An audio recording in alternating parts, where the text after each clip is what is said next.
शेर। हाय हाय क्या बात है।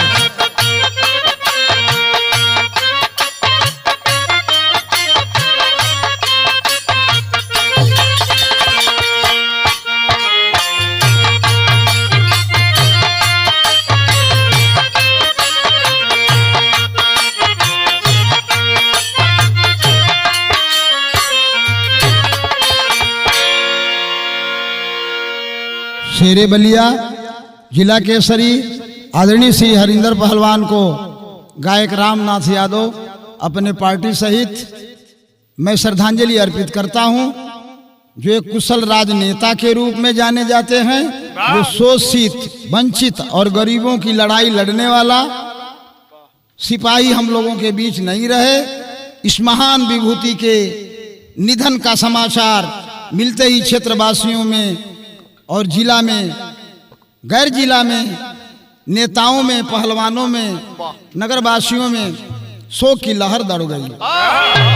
पार्थिव शरीर को नमन करने के लिए महाराजपुर सतहवा में जन सैलाब उमड़ गया। इस नौजवान पहलवान को यह गायक रामनाथ यादव श्रद्धांजलि अर्पित करता हूं। जो त्रुटि होगी गाने में आप लोग क्षमा करेंगे।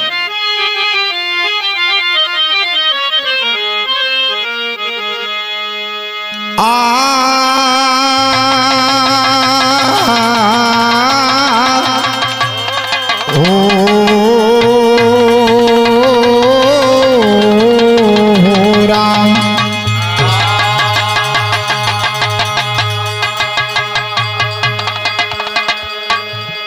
तो भोले बाबा जोगिया, भोले बाबा जोगिया संवरिया हो राम, भोले बाबा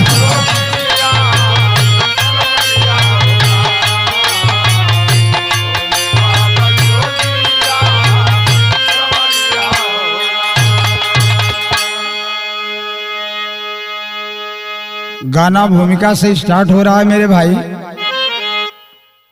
अपने पौरुष से पहचान जिनकी बनी, वे धरा के धरोहर गजब कर गए, जिसने अब तब में सब कर दिया दोस्तों, अल्प आयु में जीवन अमर कर गए। ऐसे बिछड़े बिछड़ने का आलम ये था, उनके पुरजन व परिजन स्वजन हक बकाए। हाय सदमा हरिंदर पहलवान का, आह आह त्रिसित सभी छटपटाए।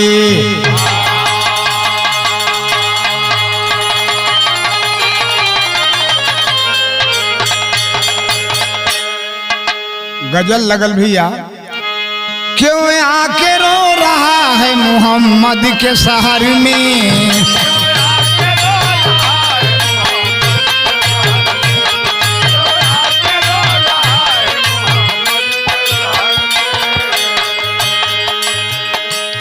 क्यों आके रो रहा है मोहम्मद के शहर में, क्यों आके रो रहा है मोहम्मद के शहर में, हर मर्ज की दवा है मोहम्मद के शहर में। बोलो करा।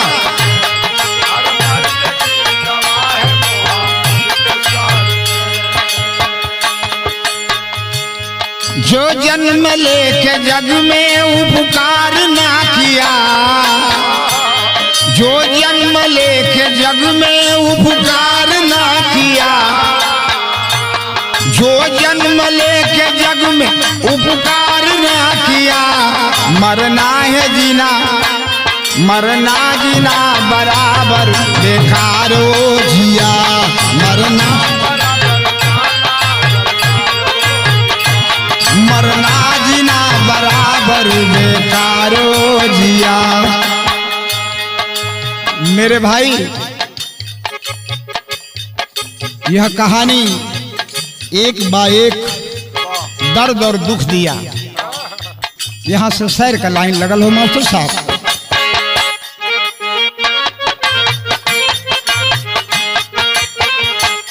यूपी किसान बलिया के महाराजवा गांव में,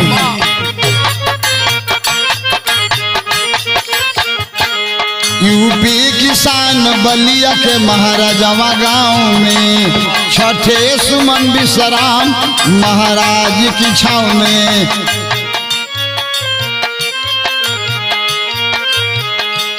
मास्टर है मरछू हरिंदर हरवंश पहलवान, मास्टर है मरछू हरिंदर हरिवंश पहलवान, मुन्ना है समाज सेवी उम्र है नौजवान, मुन्ना समाज सेवी उम्र है नौजवान।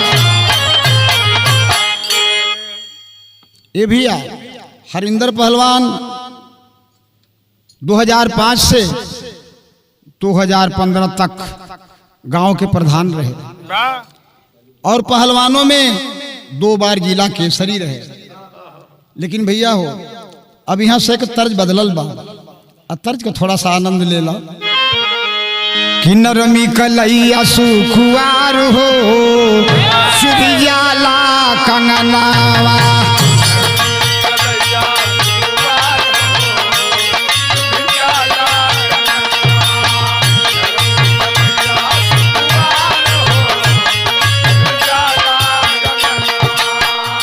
चुभी जाला कंगनवा, चुभी जाला कंगनावा, चुभी जाला कंगनवा, चुभी जाला कंगनावा, नरमी कलैया सुकुवार हो चुभी जाला कंगना।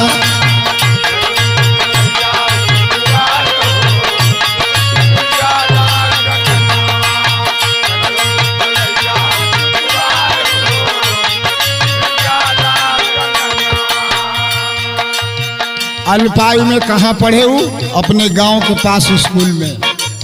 हरिंदर पहलवान पढ़ने के लिए कहाँ जाते थे? पढ़े स्कूल जा लड़े ले अखाड़ा,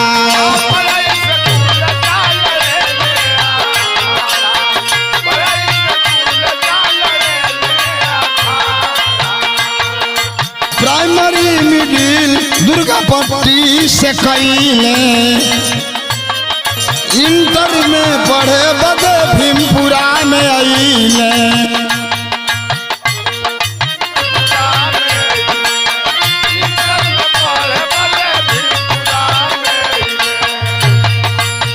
कुश्ती लड़े न पहलवान हो, कुश्ती लड़े न पहलवान हो, जेकर बारी उमरिया,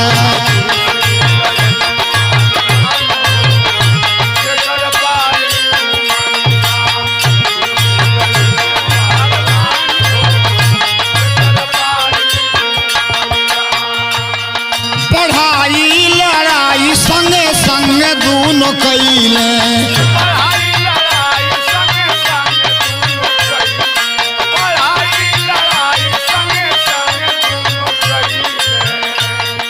जिला रैली में ऊ जिला टापू कैले, बाबा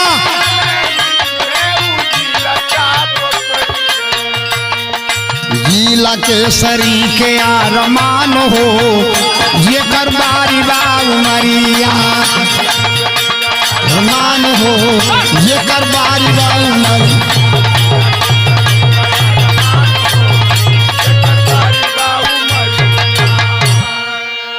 तर्ज बदलल मास्टर साहब जेके बुल्लू गुरु बड़ा प्रेम से गावे, उस आत्मा को नमन है। कलकत्ता से मोर पियवा आवेलना,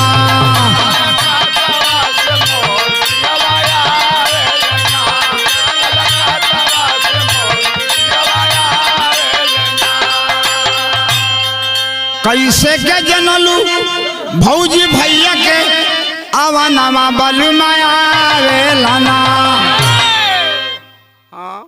कैसे के जनलू भौजी भैया के आवानामा बलुमाया, दोनों जो बना सगुनवा मनावे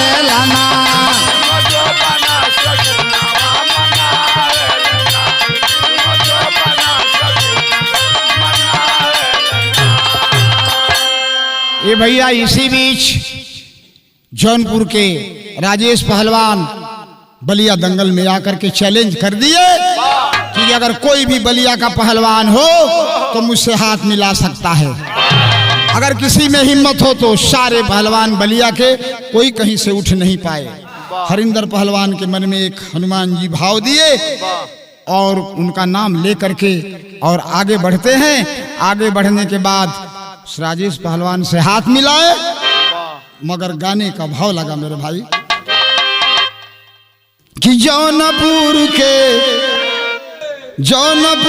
के राजेश चैलेंज काइले,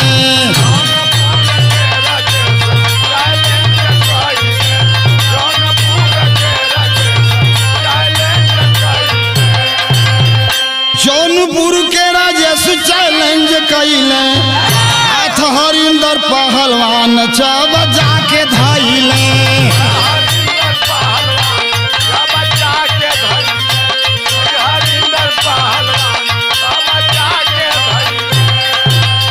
तुम्हारे धुबिया पाट टूटल मामा का टंगरिया, मारे धुबिया पाट टूटल मामा का टंगरिया, हरिंदर पहलवान को भैली जय जय करिया।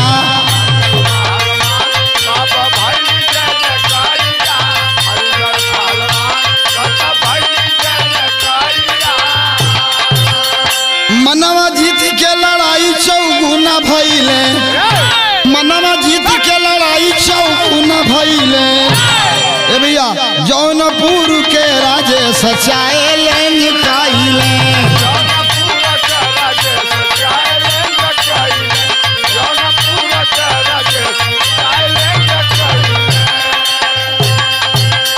यहाँ एगो गीत लगल मास्टर साहब, पिया मोर कुंवरा कन्हैया बुलावेले बसुरिया बजाई के,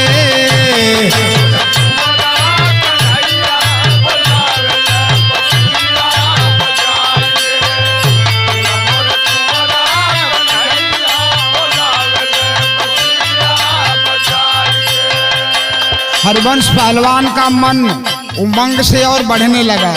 जिला केसरी कयार मनवा बुलावे बिरावे अंगुरिया बिराई के,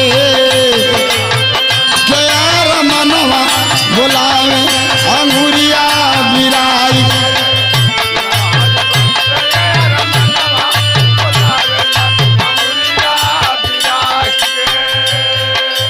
कई कई पहलवानन के छक्का छोड़वाले,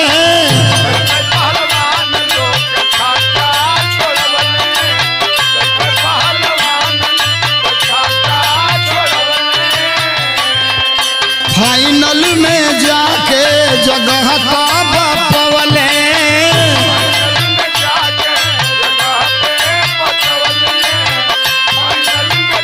बाबा सजन के तुरले गुमनवा बोलावे अंगुरिया बिराई के,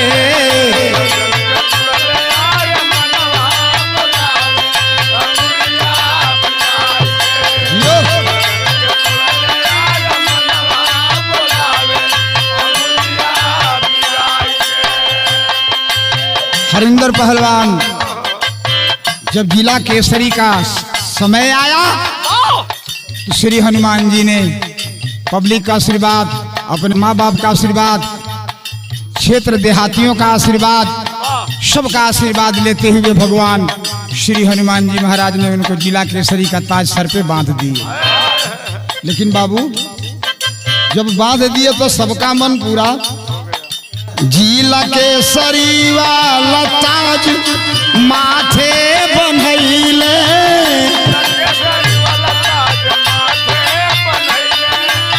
जिला केसरी माथे जय जयकार नारा जिला पर सुनैले,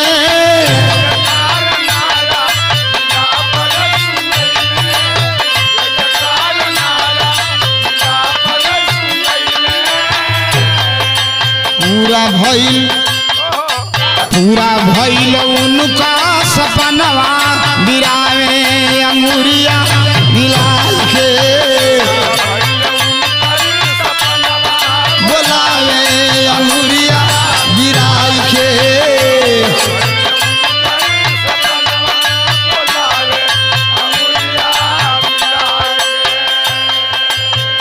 ये भैया जिला केसरी वाला भी अरमान पूरा हो गया। और जिला केसरी 2 बार रहे हरिंदर पहलवान, 2 बार केसरी रहे। और अपने गाजीपुर, बलिया, आजमगढ़, उत्तर प्रदेश, यहाँ तक कि बंगाल में जाकर के उन्होंने अच्छी अच्छी कुश्ती लड़े। और जो लड़ने के लिए गए सबको पछाड़े। यह गायक रामनाथ यादव चीना कोड़ी बर्दवान डिस्ट्रिक्ट में अपने आंखों से।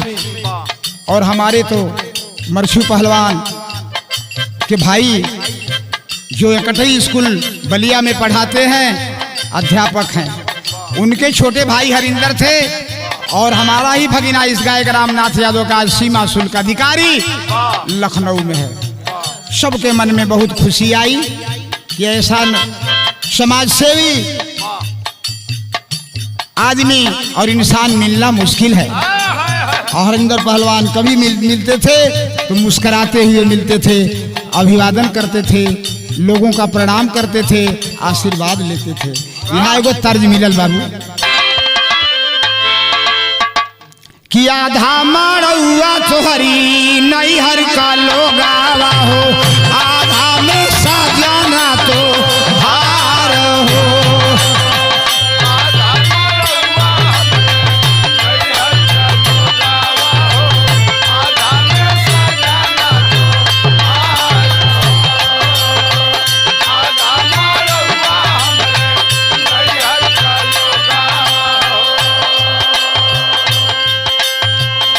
जब इनकी शादी का समय आया, थोड़ा कवि जी यहाँ वर्णन दे दिए हैं। चढ़ली तिलक गीता होल मंगल चारावा हो, चढ़ली तिलक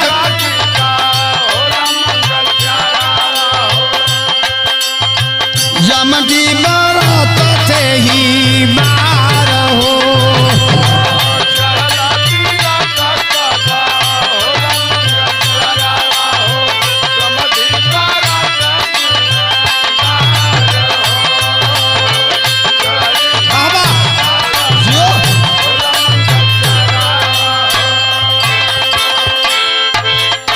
हरिंदर पहलवान की शादी जानवी में हुई।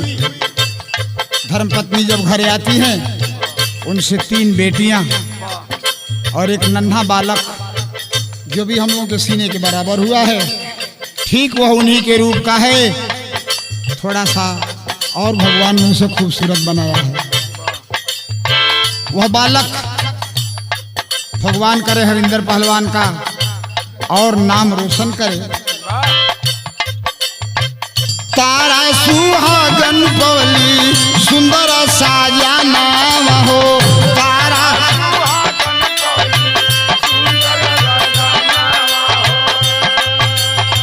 डोरी चढ़ी अली ससुरार हो।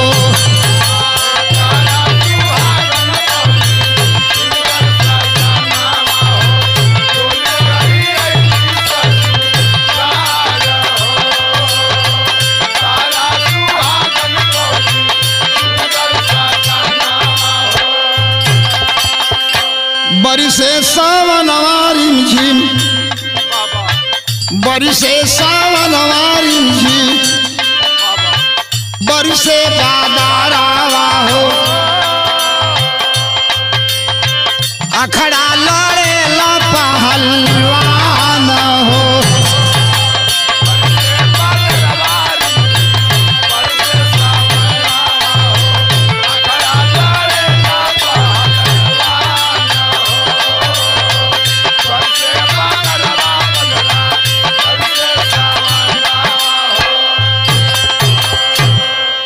पूजा बाराती लेके घूमे नौजवाना।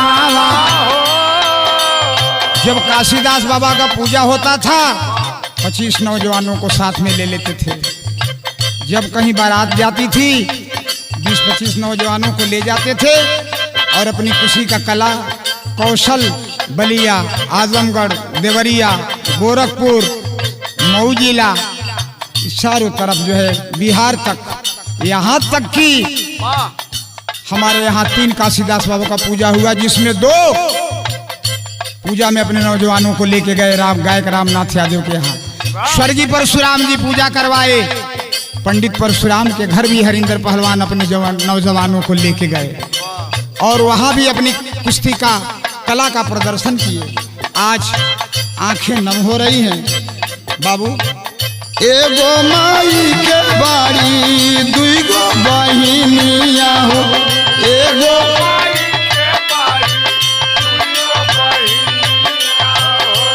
पुराना भैले आरामान।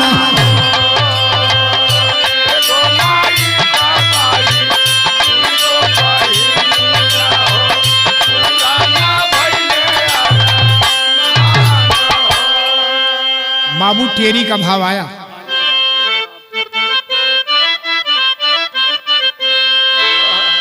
अजमान खातिर अपन भगिया हो, अजमान खातिर अपन भगिया, तरा राजनीति में अपना पांव जमाने। यो, यो, यो। उतरा राजनीति में अपना पांव जमाने, अजमाने खातिर आपन भगिया। देश के सबसे धनी मनी यादव जिन्हें धर्मपाल यादव कहते हैं, डीपी यादव, बदाऊं यानी संभल क्षेत्र के 4 बार उन्होंने विधायक रहे हैं, 2 बार सांसद रहे हैं, 1 बार मंत्री भी हुए हैं। उनका साथ मिला। उनका साथ मिलने के बाद बहुत बड़ा कार्यक्रम अपने महाराजवा गांव में, महाराजपुर की हीरापुर धरती के बगल में, डीपी यादव को उन्होंने बुलवाया। तमाम लोग वहां गए, नगर क्षेत्रवासी, बड़े दूर दूर से लोग, राजनेता भी वहां आए। मैं भी नौकरी करते थे मेरे भाई, मैं भी बंगाल से चल के आया और आकर के वहां गीत भी गाए। और उन्होंने क्या किया, उतना बड़े राजनेता का साथ पा करके और उन्होंने आगे बढ़ना शुरू किया। उन्होंने आकर के बहुत सारे 3 लाख रुपए का दान दिए। 2001 की बात मेरे भाई, आज बहुत बड़ी वो रकम है। आज व्यायामशाला बना हुआ है जो देश दुनिया जिला और के लोग जा करके देखते हैं। देखने के बाद मन आनंद हो जाता है। बहुत बड़ा व्यायामशाला बना हुआ है वहां। भगवान चाहेंगे तो उनकी 2 बहनें हैं, अभी 3 भाई जिंदा हैं। राम आशीष यादव जी का पेट्रोल पंप नगरा में है जो उनके खास जीजा हैं, और वो सीमा शुल्क अधिकारी उनका अपना ही भतीजा, अपना ही लड़का। बहुत बड़ी विशाल मूर्ति भी बनेगी और वही अखाड़े के अंदर या अगल बगल जहां भी लोगों का भाव बनेगा वहां उनकी मूर्ति को स्थापित किया जाएगा। मेरे भाई अब यहाँ एक तर्ज बदलल भैया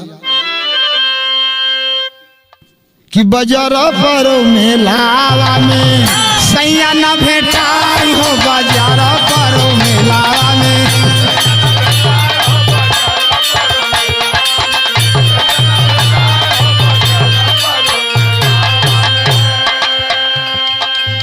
ये भैया भाव पर आवा। भराई गईले परचा, भराई गईले परचा, लड़ेले पर धनिया, भराई गईले परचा।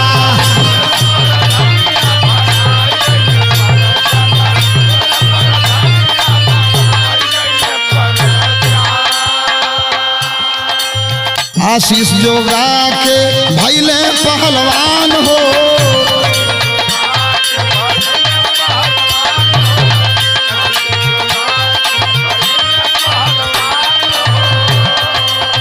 मारी के रियाज करके उठक बैठक, मारी के रियाज करके उठक बैठक, हो भैले पहलवान हो।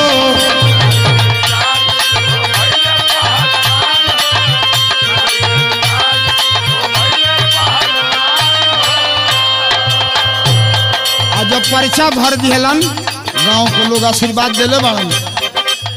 गौआ का बनी गईले, गौआ का बन गईले सुंदर प्रधान हो, गौआ का बन गई सुंदर प्रधान।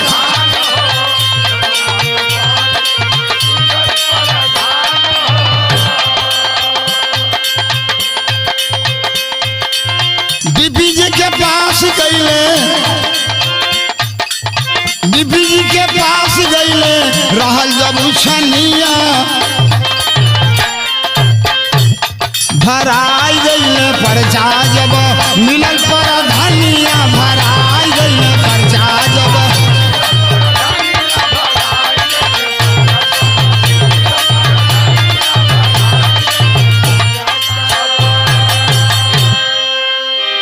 होला रिमझिम बारिश पहलवान हरिंदर का चमकल जवानी अब विश्राम बेम साला बाटे अब तक निशानी विश्राम बे अब तक निशान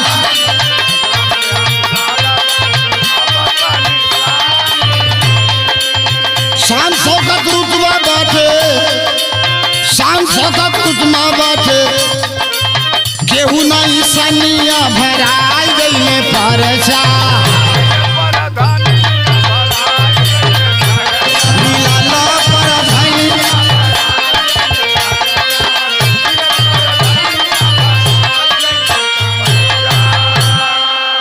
बाबू अल्लाह का लाइन लगल अभी वाह वाह।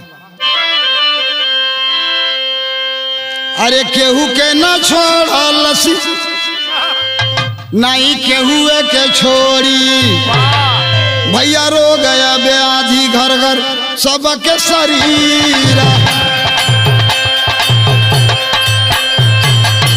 केहू के परेशानी आज ले छोड़ ले बा केहू के रोग आज ले छोड़ ले बा केहू जिंदा होके यहाँ आइल बा सब तो एक दिन जाई ना कहियो गायक रामनाथ यादव चल गई है जिन्होंने पंडित परशुराम जी चल गए हमार मितवा गुरु चल गई हन कहियो त्रिसित गुरु चल गई हन कहियो सनेही गुरु चल गई हन कहियो राम शीशो मर गई हन अरे कहियो नीक नीक साधु योगी सब चल जाई हमार उदय दास कोठिया वाला साधु जी भी मर गई हन केहू जिंदा रहे खातिर नहीं आइल दहिया गलावे दुख के सबके झेलावे ले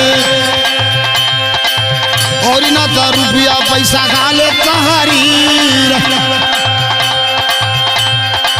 सुगर समाइल तन में टेंशन होइल भैया सुनिए आम जनता से आम लोगों से एक चीज बताते हैं जिस तरह से बेचन भाई का एक्सीडेंट कैसे हुआ बस ने आकर के चढ़ा दिया और पार्टी सहित जिनको जाना था चले गए लेकिन इनको दर्द हुआ 3 बजे उनके छोटे भाई जो सेवक बन के लक्ष्मण जैसे भरत जैसे राम का सेवा करते थे हरिंदर पहलवान का मुन्ना जी अपने मुख से बताए कि 3 बजे उनको दर्द हुआ कीड़ापुर लेकर के आए यहाँ से बोले कि इनके मऊ लेके जाइए मऊ हॉस्पिटल में गए हैं डॉक्टर साहब वहाँ देखे हैं नब्ज को टोए हैं टोने के बाद बोले कि असर दुनिया में नहीं रहे सब लोग वहीं रोने भी लिखने लगे यहाँ तक कि मेरे भाई हम लोगों के पास भी खबर आई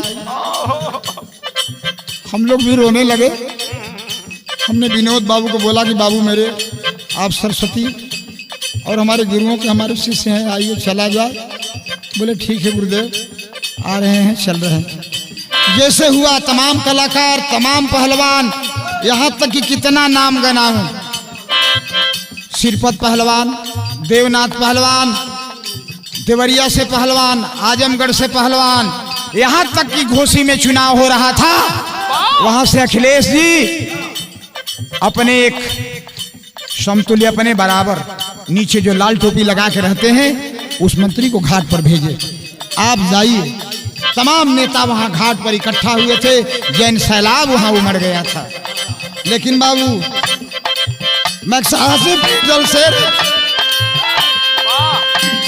हॉस्पिटल में स्वर्ग में गईले परनमा अखिया से सबके गिरे ला जलधार है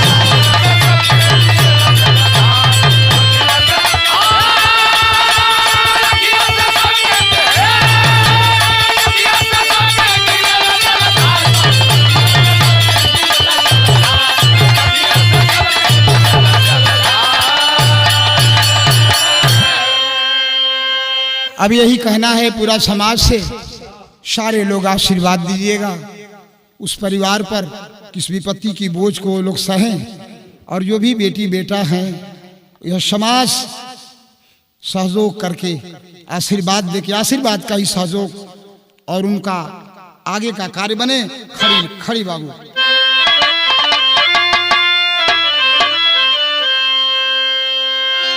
राखे के होई है हो, राखे के होई है, जोगवल बाबूजी का छतिया राखे के होई है।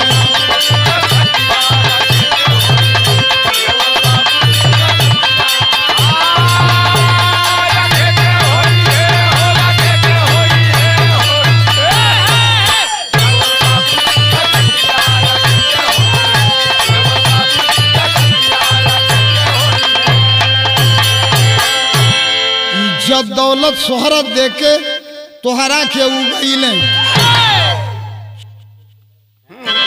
समाज वालों को, गांव वालों को, परिवार वालों को और देशवासियों को बाबू इज्जत दौलत शोहरत देके तोहरा के उगैले। सपना के मूरत तो सपना हो गईले, सच के बाबू का प्रीतिया उ सपना भइले। जय जखाड़ स्वामी गुरु जद्दू सहदेव रघुनाथ जी सरक सिधारी श्री नारायण कमलेश त्रिशित विनोद रामशीष,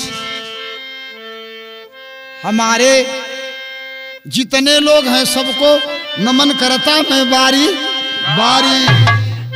तो बाबू अजमाने खातिर अपन भगिया उतरा राजनीति में अपना पाँव जमाने।